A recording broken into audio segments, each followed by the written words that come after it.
Hello my friends, let's continue this long story with many twists and turns. Regarding the painting I made from 1974, in parallel with my love emotions, the desire to find my own expression led me in an unexpected direction. The geometric current paintings were initially flat at first, as with Mondrian's paintings, then gave the impression of relief, especially with Vasarely's spectacular ball-shaped deformations. So, to differentiate myself, I set out to pierce these volumes by giving depth to the optical illusion, which is more difficult. I then discovered that these balls were a kind of door to another world, another universe, in which I set off on a great motionless journey. My paintings took the appearance of geometrical landscapes in which I introduced forms that could give the impression of movement, all going towards a distant point of light more or less centered. They were plaques resembling the famous monoliths that appeared in Stanley Kubrick's film 2001 Space Odyssey. But that came to my mind without any relation to the film. It was longer after I realized the coincidence.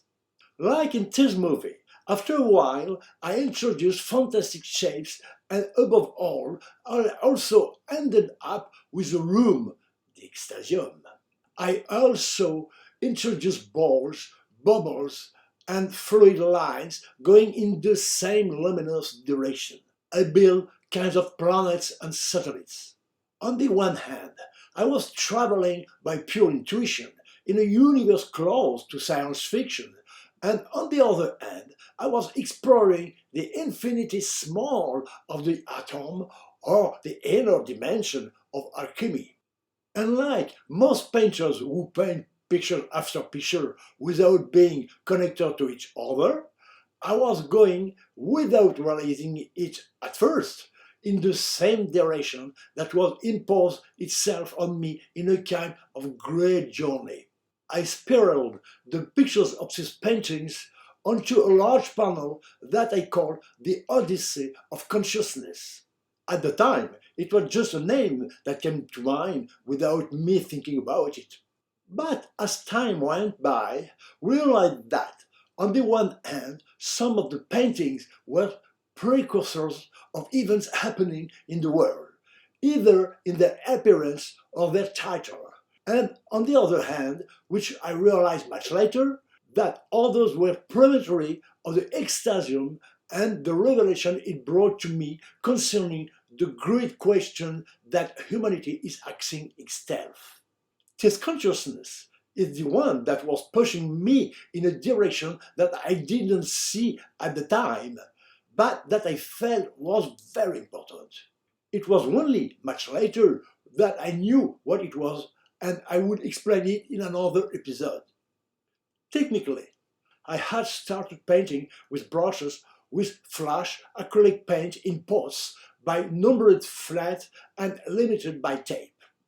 Then I used a small spray gun to make beautiful gradients, always delimiting the areas with adhesive, but covering extensively the rest of the canvas.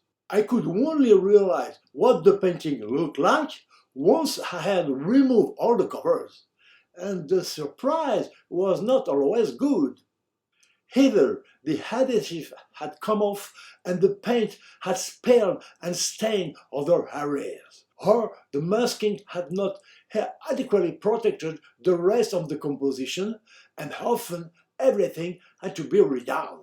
I also used an airbrush, a kind of pen that projects paint like a spray gun but thinner. Since I was using acrylic paint at the time, he had a tendency to clog up, which was annoying to me. All this projection produced dust that I tried to protect my apartment from, but with very relative success. At the beginning of using the spray gun, feeling bad I went to the hospital to detect that it was a tropical disease I could catch in Brazil. We didn't find anything, but a painter friend I was talking to asked me if I wore a paint mask during the projections. I didn't even thought about it. I bought one, and my health situation improved immediately. Only the cartridge had to be changed quite often, and it was expensive. During this period, I had replaced acrylic with screen printing inks sold in large pots that were quite expensive, but which lasted a long time. I made this choice because I thought I would reproduce my works in silk screen printing, and the use of these inks guaranteed me the same nuances as that of the painting. It was a bad choice because there was no such reproduction, currently replaced by digital reprography. These German inks did not have the usual name of tube paintings but had numbers. Now, a range of blue had the numbers 18, 19, and 20, and I told myself that I had to follow this gradation, going from a turquoise blue to ultramarine through cobalt. For years, I was obsessed with this suite of no color that I used pure in many paintings and finally abandoned it. I also use a special paint, the liquid Rembrandt, which I spray on a gradient where I have thrown drops of water, and after a night of drying, I obtain spectacular effects that people like very much. Only I couldn't control the effects, which were not always satisfactory, and I gave up this technique, especially since it left me a sticky dust that was difficult to wipe off. With the arrival of the electronic painting that I started with these techniques, I had to change my composition because of the relationship with the music. This one imposed geometrical forms to me, making me return to the square composition of my starting point because of the use of small lamps, electricity, and electronics. I only used light brushes, first electronic, then digitally reinforced, to design moving painting driven by music, especially dream makers' music. I have gathered the painting that seems to me to be premonitory of Extasium and the effect it produces on my Instagram account, where you can follow their evolution. The light effects I was discovering were so difficult to assemble that I went through a white period. Then, when I started to paint the canvas again, the plates and balls that were moving in my painting became fixed in a rigorous geometrical composition, whose exact position I will only find thanks to the Book of Revelation.